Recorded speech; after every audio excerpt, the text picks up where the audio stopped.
백혜령 경정 앞으로 나와주세요.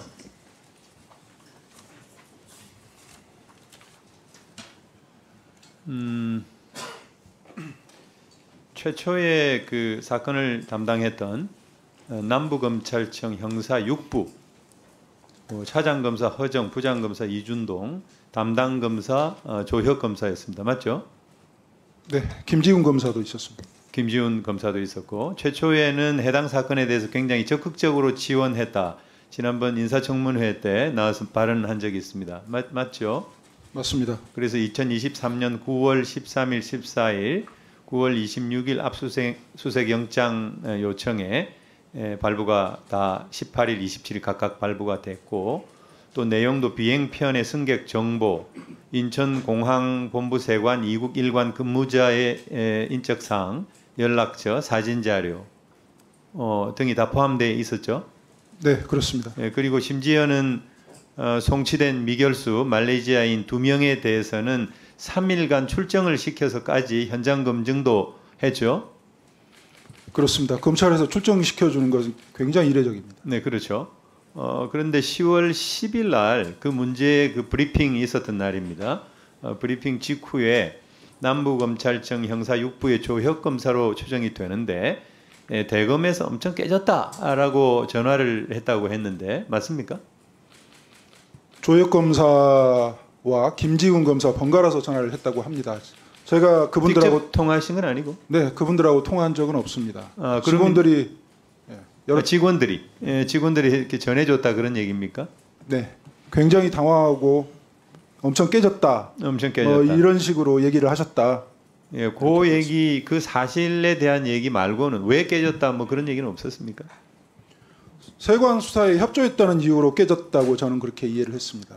그렇게 이해를 한 겁니까? 아니면은 그 직원들이 그렇게 전해줬습니까? 직원들하고는 그런 얘기, 검사들하고 그런 얘기는 안 하죠. 아니 우리 전해준 그 직원. 그런 게 아니고요. 우리 백혜령 경정께서 검찰 직원들하고 통화를 했다 그런 얘기군요. 그 검사, 그 김지훈 검사하고 조혁 검사가 우리 수사팀 직원들하고 통화를 했고요. 그러니까 네. 그 당시에 그런 상황을 저한테 전달해 준 겁니다. 그러니까 우리 경찰 직원들이 전달을 해줄 때 해줄 때 왜 깨졌다 하더냐 이렇게 물어봤을 거 아니겠어요? 세관 연루 사실에 대해서 구체적으로 물어봤던 정황으로 봐서 예, 그렇게 짐작을 그렇게 해석을 판단했다 그런 얘기군요. 알겠습니다. 그래서 그 전화가 있은 이후에 그 이전까지는 잘 나오던 영장이 검찰 단계에서 이제 막히는 일들이 벌어졌다. 대표적으로 10월 18일 날 세관 피의자 및 직계가족 계좌 압수수색 영장, 휴대폰 압수를 포함해 현장 검증 영장, 공항 CCTV 관련 영장 이런 것들이 다 전체적으로 반려가 됐고 맞습니까? 네, 맞습니다. 네, 10월 26일 날 다시 재신청을 했는데 또 반려가 됐죠. 계좌 영장은 반려가 됐습니다. 예, 그 계좌 영장, CCTV 영장, 휴대폰 영장이 다 반려가 됐는데 이후에는 두 번째에는 두 번째는 휴대폰 CCTV는 네네 됐고 허가가 됐고 그걸 제가 계좌 영장은 반려가 됐다. 예, 검찰에 공문을 보내서 알겠습니다. 사무 이전된 걸 제가 소명하라고 요청한 이후에 사회부 기자들이 검찰에 질의해줘서 영장이 청구된 걸로 제가 알고 있습니다. 알겠습니다. 그리고 계좌 영장 같은 경우에는 이제 두 번째 반려가 되니까 세 번째 반려가 되면은 신청 자체가 아예 안 되니까 하지를 않은 거죠. 네, 세 번째 기각되면은 수사 진행이 어렵습니다. 네, 그런 상황에 대해서 전체적으로 10월 10일 날 그 문제 10월 10일 날 형사 6부가 조직 개편이 되면서 형사 3부로 개편이 됐다고 했는데 이건 언제 아시게 된 겁니까? 잘 나오던 영장이 나오질 않아서 처음에 그 방금 말씀하신 현장 검증 휴대폰 포함해서 영장, 계좌 영장 이게 기각되고 나서 제가 내용을 살펴봤더니 검사가 바뀌어 있는 겁니다. 그래서 직원들을 불러서 왜 갑자기 특수부에서 하던 마약 수사가 형사부로 넘어갔느냐. 2차장 산하에서 1차장으로 넘어가면 중요도가 떨어지는데 왜 이렇게 넘어갔느냐 물어보니까 직원들이 그때 조혁 검사, 김지훈 검사가 대검에서 엄청 깨졌다. 그런 식의 전화를 받았다. 굉장히 당황한 것 같았다. 네, 알겠습니다. 이런 얘기를 듣고 제가 검찰에 공문을 보낸 겁니다. 네. 그래서 지금 뭐 검찰에서도 이 청문회를 지켜보고 계실 텐데 오늘 최세윤 검사를 증인으로 신청을 했는데 나오지를 않았어요. 사실 납득할 수 없는 그런 이유를 대면서 출석을 하지 않았는데 오늘 이 질의 과정을 보고 이 뭐 문서로라도 답변을 좀 해주셨으면 좋겠다는 그런 말씀을 드립니다. 그리고 지난 23년 2월 5일 날 같은 말레이시아 마약 조직의 유통책이 필로폰 4kg을 몸에 부착한 채 들어오다가 세관에 적발이 됐습니다. 인천지방검찰청에 연락해서 긴급히 체포가 됐는데 이때 담당 검사 최세윤 검사였습니다. 네, 맞습니다. 그런데 이 검사가 공범이 더 있다라고 하는 것을 확인을 했고 구속영장 청구서 등을 통해서 공범 색출 필요성을 역설을 했습니다.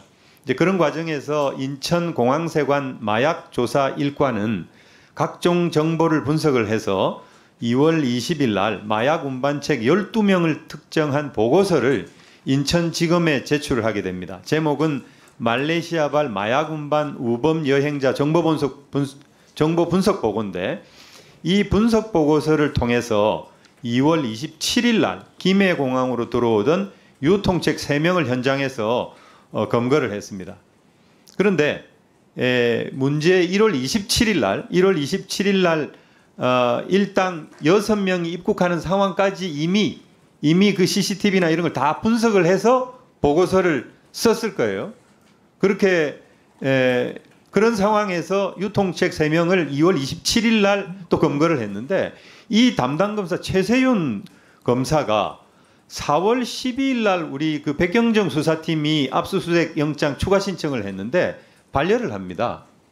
이것에 대해서 결국 이해할 수 없다, 납득할 수 없다라고 생각을 하고 기피 신청을 내게 된 거죠. 네, 기피 신청할 때 서울청에 수사지부에 보고하고 그리고 나서 한 겁니다. 이유가 뭐라고 생각하세요? 우리 백경정 생각에는 그 마약 수사를 열심히 하고 공적을 올린 검사인데 그 뻔히 잘 알고 있는 내용에도 불구하고 왜 이때 당일날 4월 10일 날에는 영상이 반려됐다고 생각하세요? 1분만 주시겠습니까? 네, 정리해 주시기 바랍니다. 답변 간단히 해 주시기 바랍니다. 자, 거슬러 올라가서 2월 27일 날 중앙지검 신준호 부장검사 김태호 주임검사가 김해에 내려가서 말레이시아 공범 3명을 체포를 합니다. 여기서 자백을 받습니다. 그 피의자 중에 한 명으로부터 1월 27일 날 여러 명과 같이 넘어왔다. 필폰 메고. 그 다음에 2월 6일 날도 넘어왔다. 그 자백을 받았는데 그 사건이 추가 기소되거나 수사가 진행된 사정이 없습니다. 그 자백을 받았을 때 인천지검으로부터 그 우범자 동향보고 12명을 받았을 테니까 분명히 최세윤 검사하고 그 다음에 김현실 부장검사하고 상의를 했을 텐데 이 사건이 1월 27일, 2월 6일 날 있었던 사건이 증발을 해버린 겁니다. 그러니 지금 최세윤 검사의 행동이 24년 2월 달에 남부지검으로 배치받은 것부터 수상하고요. 이 사안을 판사의 용어를 써가면서 필요성 없어서 기각? 저희는 그렇습니다. 지금 공범 12명을 관세청에서 밝혀냈잖아요. 그러면 우리가 그 과정을 우리도 좀 보겠다. 어떻게 밝혀냈는지. 자, 정리해 주시기 바랍니다. 네. 그 정도 수사를 하겠다는 그 취지지 그 이상 없었습니다. 네.